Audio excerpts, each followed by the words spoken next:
Welcome to Second Take, the show that focuses on the issues behind the news. Two major energy regulatory events took place this week, the one relating to pipeline tariffs and the other to how South Africa can allow independent power producers to come to the fore while sustaining Eskom as a single buyer.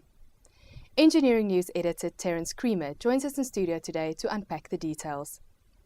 Terence, NERSA rejected Transnet's application for a major tariff increase. Can you take us through the reasoning behind NERSA's decision? Yes, well, Transnet applied for an unpopular 74% increase last year, and NERSA had to apply its mind to that increase, and in doing so it took some legal advice, and it found that it was bound by legislation and by regulations in a way that it couldn't help Transnet fund a pipeline network that did not yet exist. So then it reapplied the numbers, and it found that a 74% increase wasn't justifiable, and instead has instituted a 10% decrease, which will translate to 1.37 cents a litre a decrease at the Gauteng petrol pumps.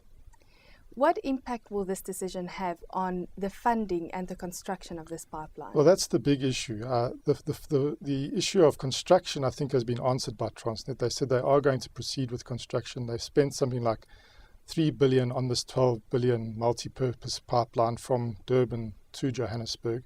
So they will proceed with the construction. The funding model is now in doubt. So they are in the process of engaging with their only shareholder, which is government, and National Treasury, the Department of Minerals and Energy.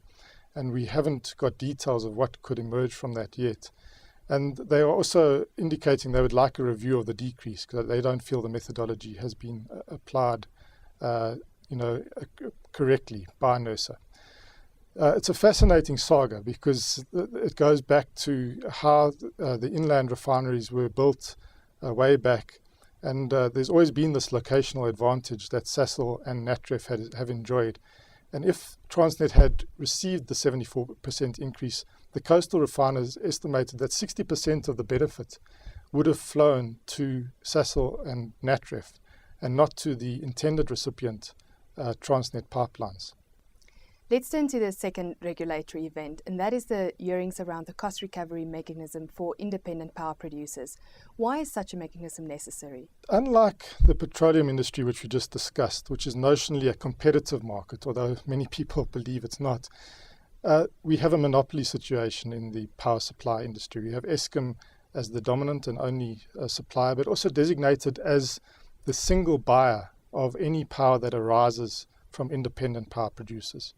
Now, Eskom wanted clarity as to how they could, these prices are going to be higher than Eskom's 22 cents a kilowatt hour. They wanted clarity on how they could pass that through in the form of tariffs.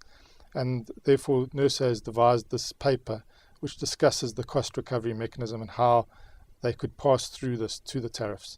And that's what was discussed this week. Will this be enough to stimulate investment in the private power sector? Well, this is the big imponderable. I think there's increasing frustration amongst potential IPPs or independent power producers about the perceived tardiness or the pace, the slow pace at which Eskom is going on this issue. But Eskom said this is the piece in the puzzle that needs to be filled. We need certainty before we can engage on the big baseload IPPs as well as the smaller projects that could arise. But the frustration is mounting, and people are not sure that the NERSA's solution is going to really level the playing field between this very dominant company in the form of Eskom and these private generators that government wants to supply 30% of our future generation needs. Thank you very much. That's the Second Take show for today. Thank you for watching, and join us again next week for more news analysis.